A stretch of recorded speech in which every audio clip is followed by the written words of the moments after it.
Everyone, এইটোৱে মোৰ centre হয়। চ' আপোনালোকক মই আজি দেখাম বুলি ভাবিছোঁ। চ' সৰুকৈ এটা ভিডিঅ' বনাই আপোনালোকক মই দেখাই আছোঁ। চ' আমাৰ ধুনীয়াকৈ গেট আৰু ৱাল নাই, এইটোৱে আমাৰ গেট হয়। ভাঙা চিঙা এটা গেট আমি বনাই লৈছোঁ আমাৰ নিজৰ হিচাপে। আৰু এইটো চাওক আপোনালোকে, সৰু চাই গাৰ্ডেন বনাই লৈছোঁ আমি। আৰু আপোনালোকক মই ভিতৰত দেখাই আছোঁ, সেইটো মোৰ ৰুম হয়, চিঅ'চৰ ৰুম হয়। ইমান ভালকৈ এডজাষ্ট কৰি থোৱা নাই মই। আৰু এইটো এনিমৰ ৰুম হয়।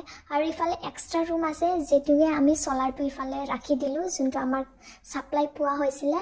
আৰু ইয়াতে আপোনালোকে ভাবি আছে কি আছে। চ' ইয়াতে আমাৰ প্ৰিণ্টাৰ আছে, আমি ভালকৈ ঢাকি থৈছোঁ, ইউজ কৰোঁ মাজে মাজে। আৰু এইটো চাওক আপোনালোকে বাহিৰত, ঠিকে আছে, জাগাটো ভালেই হয়, কিন্তু চাফা কৰা হিচাপে মানুহ এনেকা কণ্টিনিউ থকা নহয়। আৰু আমাৰ ডেলিভাৰী ৰুম আছে, আপোনালোকক দেখাই আছোঁ। এইটো চাওক ধুনীয়াকৈ আছে আমাৰ ডেলিভাৰী ৰুমটো, কিন্তু আমাৰ অকল বেড আৰু হেডলাইট আছে, বাকী একো নাই। চাওক ইমান ধুনীয়া আছে।